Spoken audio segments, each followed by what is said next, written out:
Okay, very last Chapter 9 video, second half of 9.7. This time we're going to be dealing with inequalities. So remember, the less than or equal to or greater than or equal to, we're talking about the shading. I think all of these ones are all or equal to. Oh no, we've got one in the back. Okay, so remember the less than or equal to versus greater than or just less than or whatever. You could have a dotted line potentially, but it looks like all of these here that we're dealing with will be solid, but we'll talk about that. One dotted line on the back page. So it also has to do with the shading. So we figure out how to graph it. We graph it either with a dotted or a solid line, and then we figure out, should we be shading above the shape, below the shape, maybe inside the shape, outside the shape, if it's a circle or an ellipse or something like that. So this is going to be something kind of new. We've done conic sections before and we've done inequalities before, so we're just kind of combining them. So let's look at this first one right here. This first one is an ellipse. You can tell because there are two squared terms, addition, and these are two different numbers, which means it's not a plain old circle. So what I do to get it into standard form is I'm going to divide every little thing by 10. So let's rewrite this. So 5 over 10 leaves me with a 2 in the denominator, plus 2 over 10 leaves me with a 5 in the denominator, and that's less than or equal to 1. Okay, so let's start with that. This is our ellipse. Write it in a different color. Okay, so let's start by graphing that.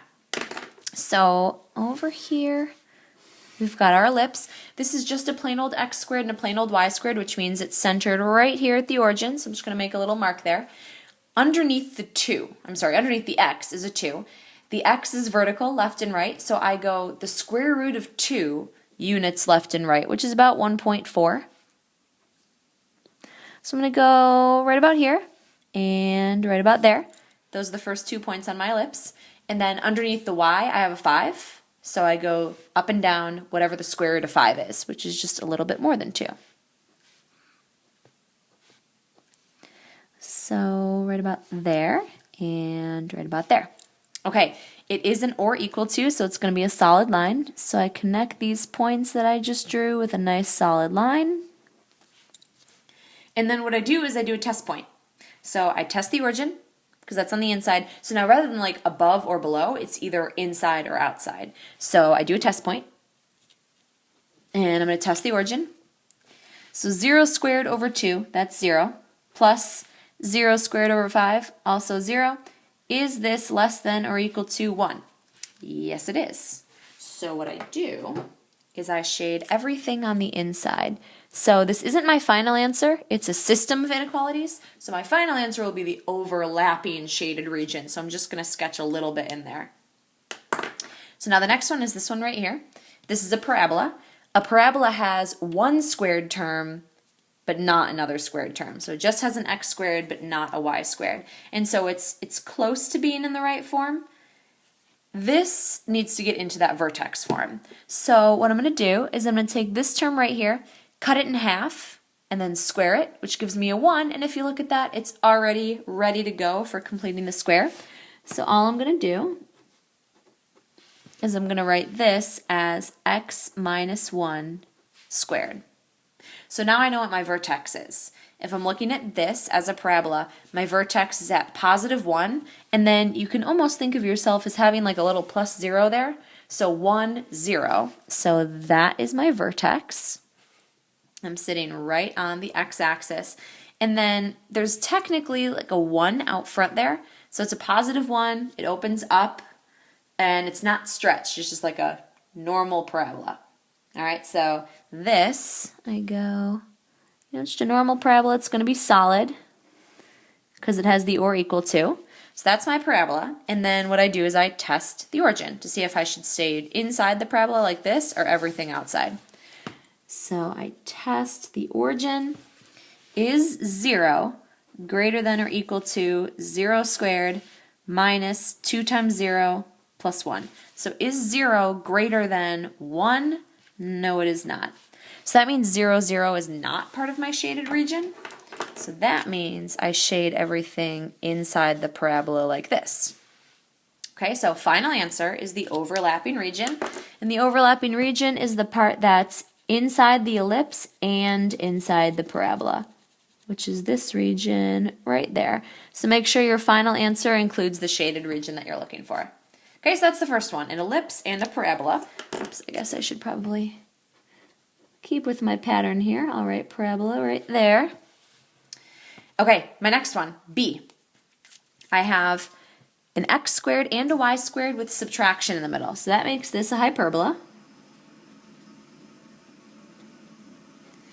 And this, I have an x squared and a y squared. Now, it's hard to tell the difference between a circle and an ellipse since there's nothing in front of these. 120 would be the radius squared. So that actually technically makes it a circle. You wouldn't, I suppose technically you wouldn't really be wrong if you called it an ellipse. A circle is just more specific. Okay, so let's get the hyperbola into the form we're used to seeing. So we take this 8, divide everything by 8. So we get x squared over 8 minus y squared over 8 is less than or equal to 1. That's the form that we're used to seeing our hyperbola in. So I took this one and I just rearranged it like that. So let's start graphing. So this is the hyperbola. It's centered at the origin because I just have an x squared and a y squared. So I'm centered right there. And then for x, under the x I see an 8. Square root of 8 is just a little bit less than 3.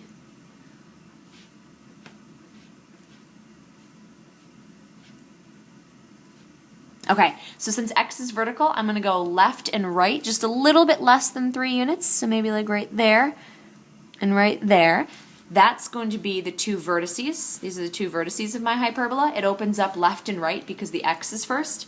Then for y, I'm going to go up and down a little less than 3 units. Okay, so now I use those points. Since it's hyperbola, I make my little box.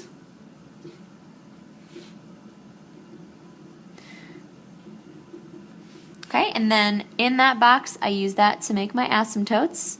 So my asymptotes go through the corner, through the center, out the other side. So like this. And then, like I said, since the x is first and it's positive, we draw right along here, through those dotted lines, through the point, out the other side. And it is a solid line because I have the or equal to. There would be a lot of dotted lines going on here if I had to draw the hyperbola dotted too. So now for the hyperbola, there are two separate regions. It's either everything in the middle or everything on the outsides. So I test 0, 0. Remember, 0, 0 is not actually on my hyperbola. This is my hyperbola. So I test 0, 0. And I want to know, so 0 squared over 8, that's 0, minus 0 squared over 8, also 0. Is that less than or equal to 1? And 0 is, in fact, less than 1. So that is true. So then what I do is I'm going to shade everything in the middle. Okay, so that turns out to be true. So just a quick sketch. I do anything in the middle of those two pieces of the hyperbola. So that's where I'm starting off. Next, I'm going to graph this circle. Since I just have an x squared and a y squared, I'm again centered at the origin. And then 120. The radius squared is 120. So the radius would be whatever the square root is, which is just a touch less than 11. So I'm going to go, we're already out 3, 4, 5, 6, 7, 8, 9, 10, 11. Should have thought about scaling. 3, 4, 5, 6, 7, 8, 9, 10, 11. 4, 5, 6, 7, 8, 9, 10, 11. And then 3, 4, 5, 6, 7, 8, 9, 10, 11. Okay, so I'm going just a little bit less than 11 units in all directions. Not going to be the best circle I've ever drawn. It is, again, we have the or equal to, so it's solid. So I'm going to go around through all these points. Oh, this is embarrassing. Let's try that again. Okay, ignore that. Let's try to make it slightly rounder. So that's my circle. I'm going to test the origin. So I test 0, 0. I want to know, is 0 plus 0 greater than or equal to 120?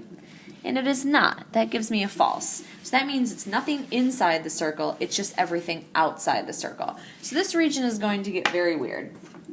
So it's anything on the outside of the circle, like anywhere around the edges, all the way on the outside. And this one would look a lot more normal if I had chosen to scale. So it's everything that's in between these two pieces and outside of the circle. So basically it ends up being anything out here, but it stops at this line. And then anything down here, but it again stops at this line. Okay, so that is a very weird looking region there. Outside the circle, yet inside the hyperbola. Okay, let's look at one more on the back. Okay, if you recognize this one right here, this is an absolute value graph. And notice this one just has a greater than, not the or equal to, so that one is a dotted line. And then if you look at the next one, that one is an ellipse, and it's already ready to go in standard form. Okay, so this one is an ellipse. All right, so let's start with this one right here, the absolute value. We haven't done those in a while. One of the easiest things to do is to find x and y intercepts. So let's start with this one, move it down here. So an x-intercepts. For an x-intercept, you set y equal to 0, and then you can solve for x. So let's start with that.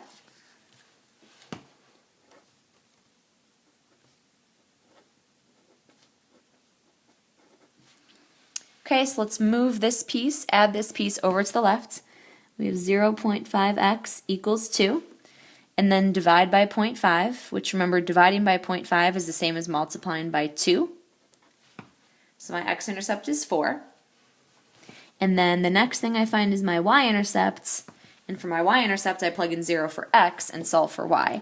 So y equals absolute value of, if I plug in 0 here, this is 0. So then plus 2. So the absolute value of 2 is 2. So let's start graphing that. Okay, my y-intercept is 4. Sorry, my x-intercept is 4. And my y-intercept is 2.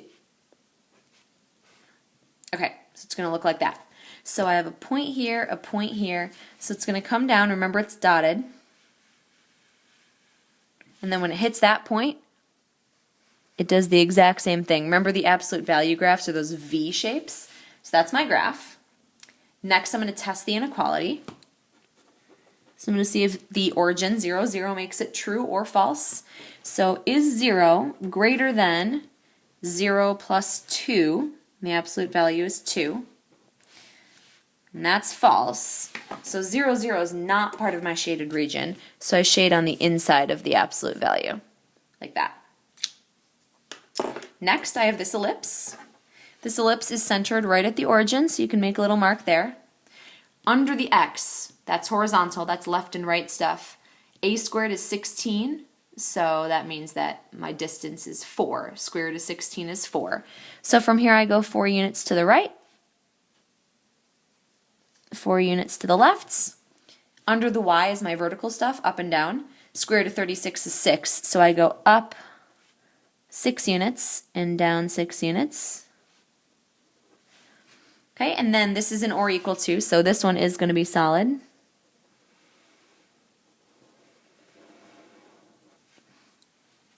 Okay, and then last I will test the origin. So I want to know, is 0 plus 0 less than or equal to 1? And yes, it is. So for this one, I shade anything inside the ellipse. So what I'm looking for here, this is kind of a strange region, it's anything that's on the inside of the absolute value graph and the inside of the ellipse. So it's marked by this dotted line, and then it has to stay inside the ellipse. So it basically looks like that. Okay, so that's it. We've got lots of different types of graphs. We've seen hyperbolas, parabolas, circles, ellipses, even absolute value. You could possibly have a line. The main thing is to keep in mind everything you learned about inequalities and then apply it to these new graphs that we've been doing during these chapters.